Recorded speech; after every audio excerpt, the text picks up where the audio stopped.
அதிமுகவில் கட்சியின் பொதுச் செயலாளர் எடப்பாடி பழனிசாமிக்கு எதிராக போர்க்கொடி தூக்கியிருக்கும் முன்னாள் அமைச்சர் செங்கோட்டையன் குறித்து விரைவாக விவரிக்கிறார் எமது இணையாசிரியர் அசோகவர்ஷினி. செங்கோட்டையன் என்கிற இந்த பெயர் தான் இன்றைக்கு தமிழக அரசியல்லையும் சரி, குறிப்பாக அதிமுக வட்டாரங்கள்லையும் சரி, பரபரப்பாக பேசப்படக்கூடிய பெயராக மாறியிருக்கிறது. செங்கோட்டையன் போர்க்கொடியா, செங்கோட்டையனால் அதிமுகவில் சிக்கலா, செங்கோட்டையனுக்கு அதிமுகவில் சிக்கலா, இப்படி நிறைய ஹெட்லைன்ஸ் வரதை பார்க்குறோம். முதல்ல இந்த செங்கோட்டையன் யார் அப்படிங்கிறத நம்ம புரிந்து கொள்ள முயற்சி செய்யலாம். அவர் அதிமுக என்கிற கட்சி தொடங்கப்பட்ட காலம் முதலே இதில் தொடர்ந்து உறுப்பினராக இருக்கக்கூடியவர். 50 ஆண்டுகளுக்கு மேலாக அரசியல் அனுபவம் கொண்டவர். முதல் முறை அதிமுக 1977 ஆட்சி அமைக்கும் போது திரு செங்கோட்டையன் அவர்களும் சட்டமன்ற உறுப்பினராக தேர்ந்தெடுக்கப்படுகிறார். சத்தியமங்கலம் சட்டமன்ற தொகுதியிலிருந்து முதல் முறை சத்தியமங்கலம், அதற்கு பிறகு தொடர்ந்து கோபிச்செட்டிப்பாளையத்திலிருந்து ஜெயித்திருக்கிறார். தற்போது 9வது முறையாக அவர் சட்டமன்ற உறுப்பினராக இருக்கிறார் என்பது குறிப்பிடத்தக்கது. 10 முறை போட்டியிட்டு ஒரே ஒரு முறை தான் இது வரைக்கும் அவர் சட்டமன்றத்தில் தோல்வியை தழுவியிருக்கிறார். அது 1996. அப்போது அதிமுகவுக்கு எதிராக இருந்த எதிர்ப்பலைகள்லாம் என்ன அப்படிங்கிறது நமக்கெல்லாம் தெரியும் இல்லையா?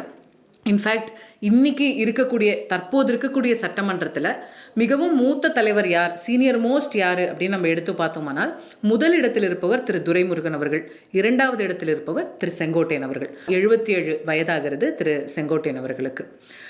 எம்ஜிஆர் அவர்கள் காலத்திலே எம்எல்ஏ ஆயிட்டார் அப்படிங்கிறத பார்த்தோம். ஆனால் கட்சியில் அவருக்கான முக்கியத்துவமும் அவருடைய பணியும் ரொம்ப அதிகமாக தெரிஞ்ச காலம் அப்படிங்கிறது ஜெயலலிதா அவர்கள் தலைமை பொறுப்பு வகித்த காலம் அப்படின்னு சொன்னால் அது மிகையாகாது.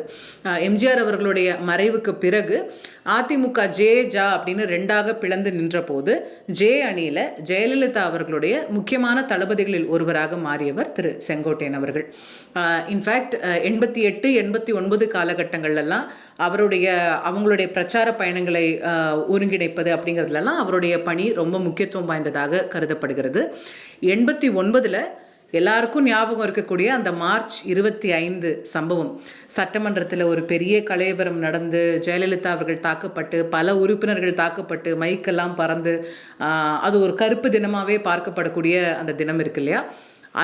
அந்த நாளில் கூட திரு கருணாநிதி அவர்களை திரு செங்கோட்டையன் அவர்கள் தாக்கினார் அப்படின்னு ஒரு குற்றச்சாட்டு உண்டு. இதை திரு கருணாநிதி அவர்களை கூட பதிவு செய்திருக்கின்றார்.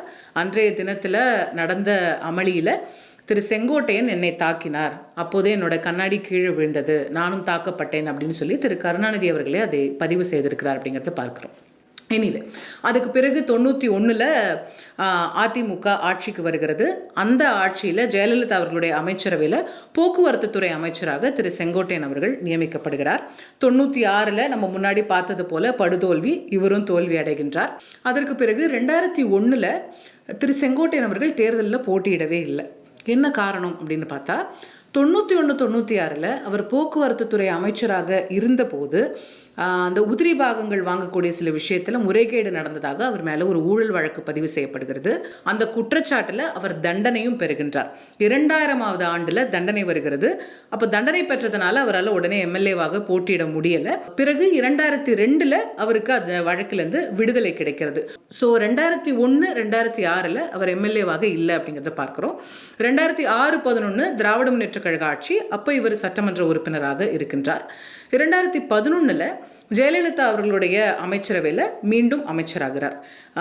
இன்ஃபேக்ட் இந்த 2011 தேர்தலில் அந்த தேர்தல் பணிகளை ஒருங்கிணைக்கிறதாக இருக்கட்டும், அந்த தேர்தல் கூட்டணியை ஒருங்கிணைக்கிறதாக இருக்கட்டும், அதிலெல்லாம் திரு செங்கோட்டையன் அவர்களுக்கு முக்கிய பங்கு இருந்தது அப்படிங்கிறது குறிப்பிடத்தக்கது. பல தேர்தல்களில் ஜெயலலிதா அவர்களுடைய பிரச்சார பயணத்தை திட்டமிட்டு கொடுக்கக்கூடிய ஒரு நபராக, அதை ஒருங்கிணைக்கக்கூடிய ஒரு நபராக அந்த முக்கிய பொறுப்பை திரு செங்கோட்டையன் அவர்கள் ஏற்று நடத்தியிருக்கிறார் அப்படிங்கிறத பார்க்குறோம். அதனால தானோ என்னவோ அதிமுகவில் தமிழகம் முழுவதும் இருக்கக்கூடிய நிர்வாகிகள், தொண்டர்களோட பரிச்சயம் உள்ள ஒரு நபராக திரு செங்கோட்டையன் அவர்கள் அறியப்படுகின்றார். ஸோ 2011 மறுபடியும் வருவோம். மீண்டும் அமைச்சரவைக்குள்ள அவருக்கு ஒரு முக்கியமான பொசிஷன் கொடுக்கப்படுகிறது. கேபினெட்டில் நம்பர் 3 ரேங்கில் அவர் இருக்கிறார். நம்பர் 1 ஜெயலலிதா அவர்கள், நம்பர் 2 திரு ஓ பன்னீர்செல்வம் அவர்கள், நம்பர் 3 அப்படிங்கிற இடத்துல திரு செங்கோட்டையன் அவர்கள் தான் இருக்கிறாரு 2011. அதே போல் கட்சியிலையும் தலைமை நிலைய செயலாளர் ரொம்ப பவர்ஃபுல்லான இடத்துல இருக்கிறாரு. 2011 இவ்வளோ பவரில் இருக்கக்கூடியவர் 2012 பார்த்தோம்னால் அப்படியே காட்சி மாறுகிறது. திடீர்னு ஒரு நாள் அமைச்சரவையிலிருந்தும் நீக்கப்படுகிறார், தலைமை நிலைய செயலாளர் பதவியிலிருந்தும் நீக்கப்படுகிறார். அவருக்கு கட்சியில் எந்த பொறுப்பும் கொடுக்காம ஓரம் கட்டப்படுகிறார் அப்படிங்கிறத பார்க்குறோம். ஜெயலலிதா அவர்கள் அவர் மீது எழுந்த சில குற்றச்சாட்டுகள் காரணமாக எடுத்த திடீர் முடிவு அது.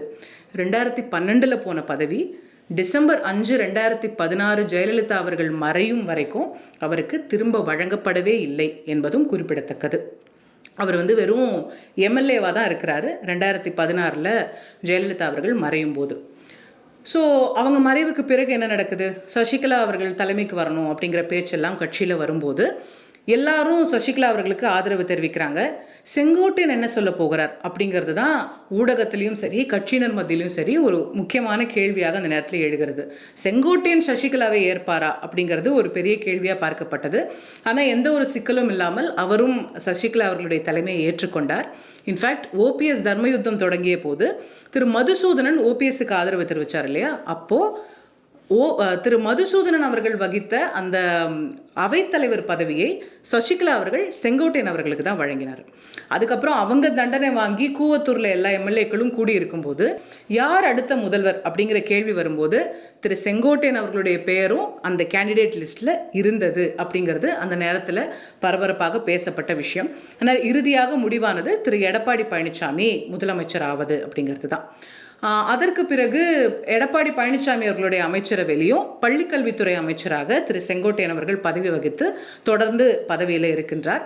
2021 தேர்தலுக்கு பிறகு மீண்டும் அதிமுகவில் ஒரு புயல் கிளம்புது இல்லையா? ஓபிஎஸ் சிபிஎஸ் ஒற்றை தலைமையா இரட்டை தலைமையா அப்படிங்கிற கன்ஃபியூஷன்லாம் வரக்கூடிய காலகட்டத்தில் இபிஎஸ் பக்கம் நின்று ஒற்றை தலைமையை ஆதரித்தவராக திரு செங்கோட்டையன் அவர்கள் இருந்திருக்கின்றார். தற்போது சமீபத்தில் ஒரு 6 முன்னாள் அமைச்சர்கள் எடப்பாடி பழனிசாமி அவர்களை சந்திச்சாங்க. அப்போது சசிகலா அவர்களை ஓபிஎஸ் அவர்களெல்லாம் மீண்டும் சேர்க்கணும்லாம் சொல்லி கோரிக்கை வச்சாங்க அப்படின்லாம் பரபரப்பான ஊடக செய்திகள்லாம் பேசப்பட்டது இல்லையா? அந்த 6 பேரில் ரொம்ப முக்கியமானவராக திரு செங்கோட்டையன் அவர்களுடைய பெயரும் இடம்பெற்றிருந்தது குறிப்பிடத்தக்கது. கட்சி தலைமை அந்த ஒரு செய்தியை எதுவுமே நடக்கலை அப்படின்னு சொல்லி அவர்கள் மறுப்பு தெரிவித்திருந்தாலும் கூட திரு செங்கோட்டையன் அவர்களிடம் ஒரு பேட்டி கேட்கும்போது ஒரு நியூஸ் பேப்பரில் அவர்கிட்ட கேள்வி கேட்குறாங்க இந்த சம்பவத்தை பற்றி. அப்போது அவர் சொன்னது, கட்சியில் பிரிஞ்சு போனவங்கள சேர்க்கணும்னு சொல்கிறவங்களும் இருக்காங்க, சேர்க்கக்கூடாதுன்னு சொல்கிறவங்களும் இருக்காங்க. இது எங்கள் கட்சிக்குள்ளே நாங்கள் பேசிகிட்ருக்கோம். எங்கள் தலைமையுடன் எங்களுக்கு நடந்த கருத்து பரிமாற்றம் அப்படின்னு ரொம்ப ஒரு டிப்ளமேட்டிக்கான லாங்குவேஜில் அவர் அதுக்கு பதிலளிக்கிறாருங்கிறத பார்க்குறோம். அதற்கு பிறகு இப்போ சமீபத்தில் அதிமுக மாவட்ட வாரியாக கள ஆய்வு நடத்திய போதெல்லாம் கூட அந்த கள ஆய்வில் திரு செங்கோட்டையன் அவர்களுக்கு பொறுப்பு வழங்கப்படலை அப்படின்னு ஒரு சர்ச்சை கட்சிக்குள்ளே எழுந்து அது ஒரு சின்ன பேசு பொருளாக கட்சியில் இருந்தது அப்படிங்கிறதையும் பார்க்குறோம். அப்புறம் இப்போ லேட்டஸ்ட்டாக அத்திக்கடவு அவிநாசி திட்டத்திற்கான பாராட்டு விழாவிற்கு திரு இபிஎஸ் அவர்களுக்கான பாராட்டு விழாவிற்கு திரு செங்கோட்டையன் அவர்கள் போகலை. அப்புறம் சமீபத்தில் என்னை சோதித்து பார்க்காதீர்கள் அப்படின்னு அந்த பொதுக்கூட்டத்தில் அவர் பேசிய விஷயங்கள் இது எல்லாமே அடுத்த சர்ச்சைகள் ஆகிக்கொண்டே இருக்கிறது அப்படிங்கிறத பார்க்குறோம். பல சர்ச்சைகளை சந்தித்திருக்கக்கூடிய திரு செங்கோட்டையன் அவர்கள் தற்போது இந்த சர்ச்சையும் பார்த்து கொண்டிருக்கின்றார். அடுத்து என்ன செய்ய போகிறார், என்ன நடக்கப் போகிறது பொறுத்திருந்து தான் பார்க்க வேண்டும். தந்தி டிவியை உங்கள் கேபிள் டிவி ஆபரேட்டரிடம் இலவசமாக கேட்டு பெறுங்கள்.